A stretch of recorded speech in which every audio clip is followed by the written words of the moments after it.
Cinco patinhos foram passear? Não, 5 vitórias consecutivas do Coringão no Campeonato Brasileiro. Corinthians entra de vez na briga por uma vaga na pré-Libertadores 2025, algo completamente impensável há mais ou menos uns 2 meses no universo do Coringão. Bora trocar uma ideia sobre tudo que rolou de Corinthians 2, Cruzeiro com o time reserva, a gente precisa pontuar isso aí. 2-1 pro Coringão na Neoquímica Arena, que coloca o Corinthians na primeira parte da tabela aí depois de bastante tempo, né? A gente tem o decorrer da temporada da rodada pra esperar ainda, mas vamos conversar. O Corinthians fez um começo de jogo avassalador, deu a impressão aí que seria, sabe, realmente uma goleada, mas é claro que o Corinthians acabou pecando pela presunção de achar que o jogo tá muito fácil e depois acabou ainda passando um sufoco, beleza? Não esqueça de deixar o like aqui embaixo, se inscrever no canal, ativar o sininho, tudo isso aí ajuda demais a gente a continuar crescendo aqui, é fundamental e não tira um centavo do seu bolso e nem perde mais do que um segundo da sua vida aí, então é fundamental. Indique o canal também, né? Compartilha aí com seus amigos Coringão, nos grupos e tal, com a tua cidade,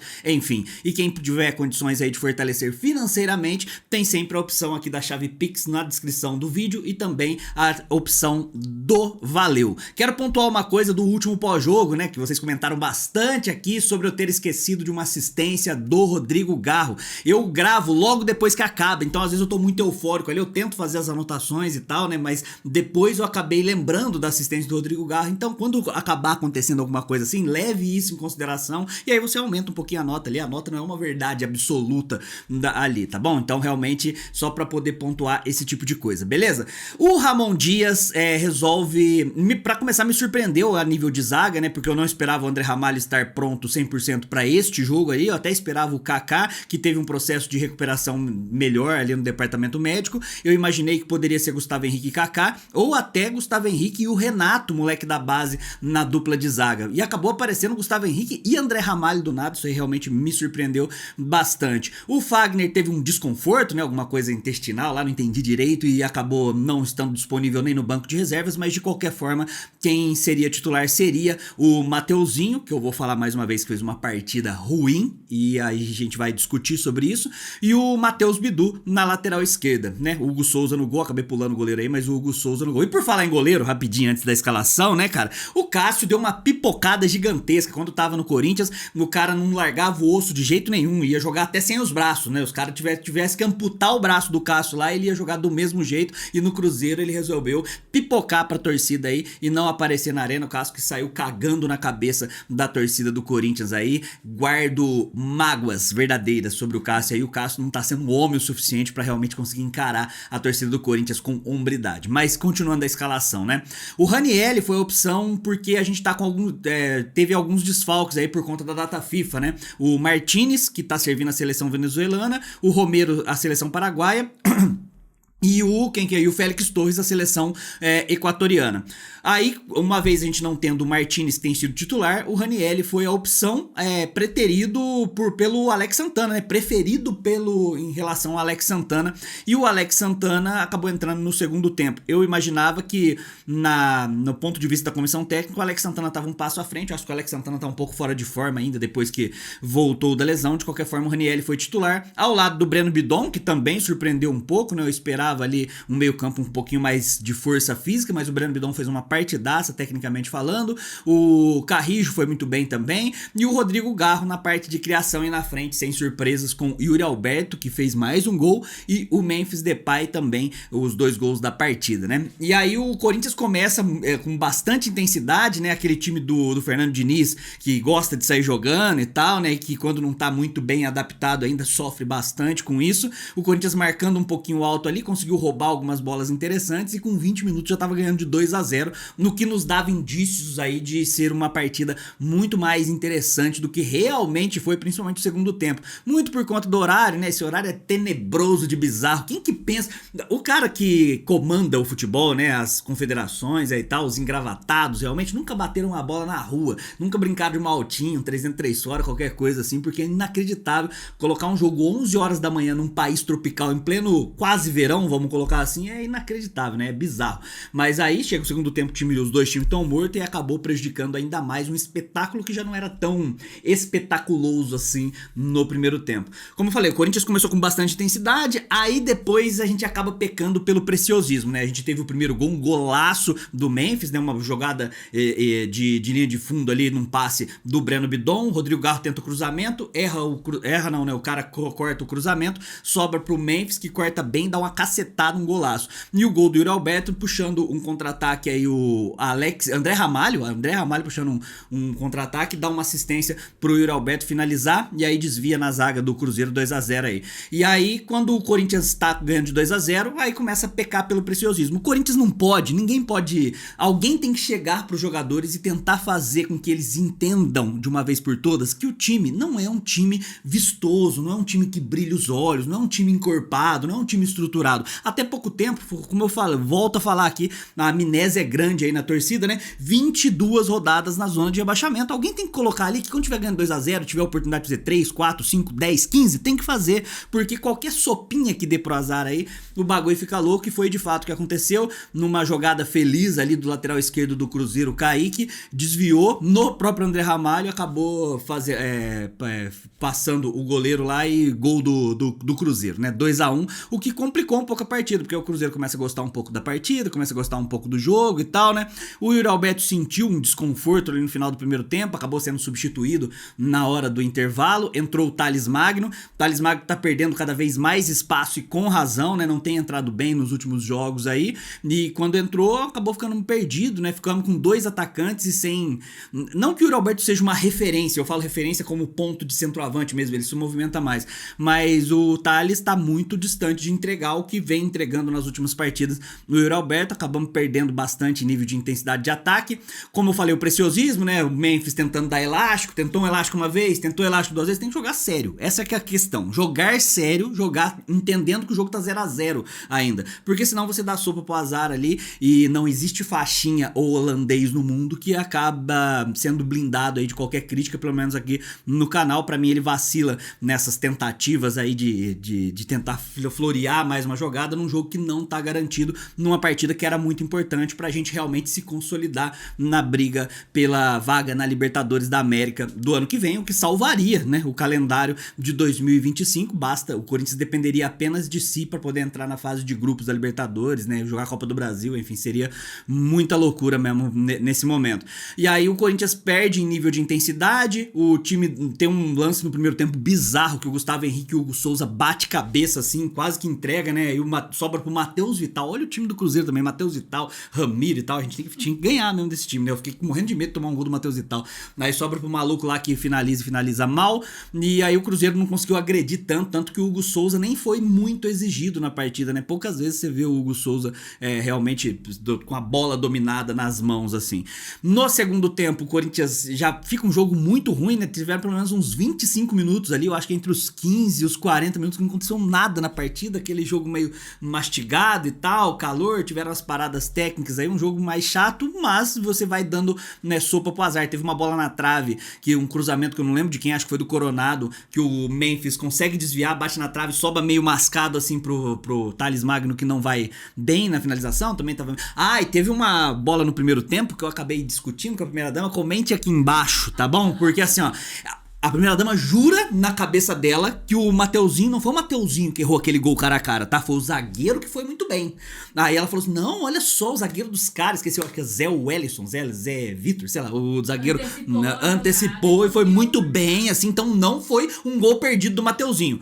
Eu falo assim, ó, o Mateuzinho estava com 9,15 metros de gol na frente dele, assim, tal, demorou uma eternidade pra poder finalizar no gol vazio e deu tempo do cara chegar. Aí comenta aqui embaixo, provavelmente como vocês são puxa-sacos da primeira-dama aí, vocês vão falar que ela que está com razão, mas eu sei que vocês estão errados de qualquer forma, beleza? Então foi uma discussão aí. Eu, de qualquer forma, na minha nota, tirei ponto do Mateuzinho por conta desse lance aí. Teve um lance que o cara tocou 2,5 metros pro Mateuzinho, que era só ele dominar a bola, que a bola fura também. Então o Mateuzinho é grotesco, né? É tenebroso de assistir jogar. Aí o Corinthians tem algumas oportunidades ali no segundo tempo, as substituições que foram acontecendo, os caras que foram entrando não foram entrando tão bem, não achei que o Alex Santana entrou bem, o Coronado pra mim teve um osso que ele jogou pro Bidu, que o Bidu não conseguiu dominar, não conseguindo puxar contra-ataque, uma bola que ele poderia ter dominado na frente da área pra poder finalizar, ele deixa a bola escapar, não achei que o Coronado entrou bem na partida também não, então não lembro mais quem entrou, depois eu vou ver ali dos caras. Pedro Raul entrou aos 49, nem sabia que esse cara tava no Corinthians ainda, bizarro também. Memphis toma um cartão amarelo de bobeira e desfalca o Corinthians na próxima partida, né? Tem sido importante, não pode tomar uns cartões amarelos desse jeito aí, né?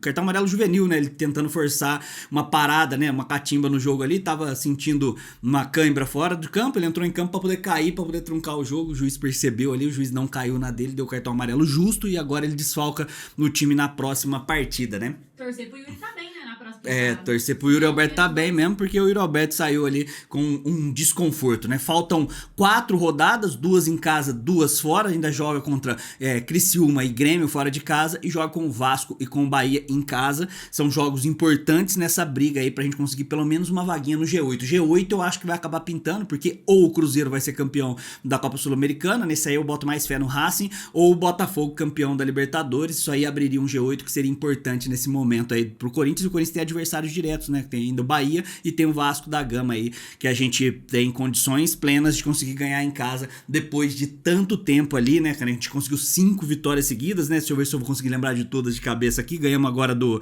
time do Cruzeiro, ganhamos do Vitória, do Palmeiras, do Cuiabá e tem mais um, o Atlético Paranaense, e antes disso ainda teve o Internacional que a gente empatou, faz 6 jogos, a última derrota nossa foi contra o São Paulo lá em Brasília, naquele jogo que a gente perdeu pra gente mesmo, né, que teve 2 jogadores expulsos. Vamos pras notas, rapaziada, não precisa chorar por causa das notas, né, beleza? Pode ser que eu esqueça alguma coisa, algum lance, na hora do jogo eu tô assistindo o jogo, eu vou andando anotando, olha o tanto de coisa que eu anotei aqui, ó, olha aqui, ó, eu vou colocando no WhatsApp aqui, ó, eu anotei bastante coisa, mas muita coisa passa batida e tal, e aí, beleza, acabo não considerando.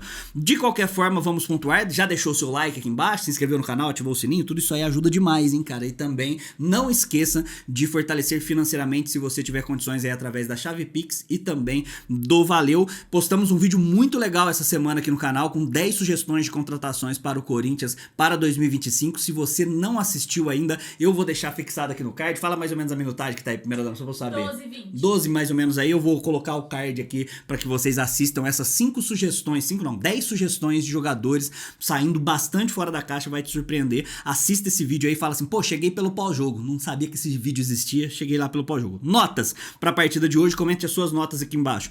Hugo Souza, nota 4, pra mim foi pouquíssimo exigido, pra mim não teve culpa no gol dos caras, né, teve um desvio e também não apareceu na partida, nota 4 aí, porque eu gosto muito do Hugo Souza. Mateuzinho, pior jogador da partida, quer discutir? Discute, tá bom? Aí entra no time da primeira dama, nossa, mas aquele gol que ele errou, que tava a arena inteira aberta pra ele finalizar, o zagueiro foi muito rápido, gente, o zagueiro foi muito rápido, que o Mateuzinho não perdeu aquele gol, ele foi injustiçado ali, então nota 1,5 pro Mateuzinho, não consegue nem dominar a bola, maluco ruim do caralho. Dupla de zaga, André Ramalho, nota 6,5, deu uma assistência pro gol do Yuri Alberto. Tô lembrando das assistências agora, preciso ficar chorando depois. Gustavo Henrique, nota 5, uma partida mediana aí do Gustavo Henrique. Matheus Bidu, nota 4,5, achei que defensivamente o Matheus Bidu entregou bem, na parte ofensiva pouco. Corinthians pouco fez assim na parte ofensiva mesmo, na maior parte do tempo, muito por conta desse calor intenso que acaba ficando num jogo marcado nesse horário bizarro aí, né? Ranieri pra mim fez uma partida ruim, nota 3, perdendo algumas bolas no meio campo que comprometeram, gerando ataques promissores pro time do Cruzeiro, que graças a Deus tinha Ramiro e Matheus Vital, e aí Ramiro e Matheus Vital acabou não conseguindo criar muita coisa, quem diria, né? Então Ranieri nota 3, Bidon fez uma boa partida tecnicamente, né? Algumas jogadas saíram do pé dele e criaram lances promissores pro Corinthians, nota 7 pro Breno Bidon, um dos melhores jogadores da partida. Carrilho nota 6, achei que fez uma partida justa mais uma vez, pra mim o Carrilho é titular desse time do Corinthians, não vou cansar de repetir isso aqui, pelo menos por enquanto isso aí, no meu ponto de vista, for justo. Rodrigo Garro, na hora que eu fui dar nota pro Rodrigo Garro, que eu pensei, será que eu esqueci de alguma assistência dele? Tive que rever os lances aqui, senão vocês iam ficar me xingando aqui. Nota 6 para o Rodrigo Garro, não deu assistência hoje, mas fez uma partida justa, correndo ali no meio campo e tal, tentando criar algumas oportunidades, articulando bem o meio campo. Memphis, pra mim, melhor jogador da partida, apesar do preciosismo. Tem que simplesmente se recolher a sua pequeneza, tá bom? entender que o Corinthians é muito maior e que o momento é muito importante, parar de tentar dar elástico e tal, até porque ele não é de jogador de dar elástico, ele não é esse cara driblador e tal, ele é um cara efetivo, muito bom e, porra, faz o simples que no simples o cara deita, beleza? Nota 8 pro Memphis, um golaço, uma paulada no primeiro gol e depois essa tiração dele aí. E o Yuri Alberto, nota 7,5, mais uma partida, segundo jogador, melhor jogador da partida, o Yuri Alberto. Dos caras que entraram, no intervalo entrou o Thales Magno, pra mim, nota 2 aqui, só não foi pior da partida porque existe o Mateuzinho, sorte do Thales Magno. Bidon e Ranieri saíram em seguida, logo em seguida, entrou o Coronado pra mim, que também entrou mal, nota 2,5, e o Alex Santana, que eu pouco vi, nota 3, só vi ele fazendo 2 faltas no jogo.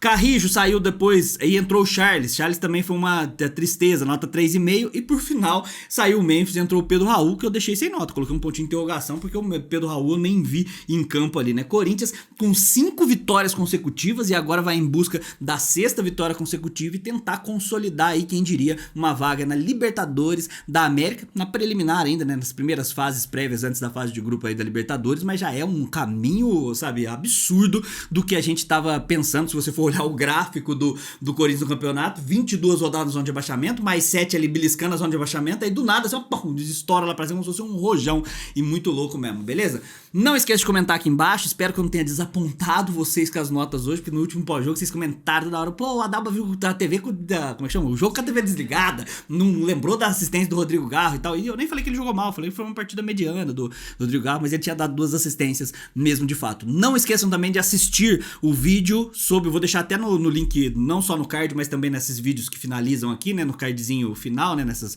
imagenzinhas que aparecem aqui, do vídeo das 10 sugestões de contratação, que deu muito trabalho, demorei 3 semanas pra preparar esse vídeo aí, porque eu segui alguns critérios que deixou bem complicado, mas ficou muito legal o vídeo, mais de meia hora, tá, já, eu estouro uma pipoquinha aí pra você maratonar esse vídeo aí e conhecer jogadores que não estão no hype e que vocês podem pensar, puta, cara, olha só, realmente o Corinthians poderia ter um bom investimento, né, um custo-benefício interessante com esses jogadores, certo? Muito obrigado, até a próxima, vai Corinthians e contra rival, é poucas ideias, tamo junto, hein?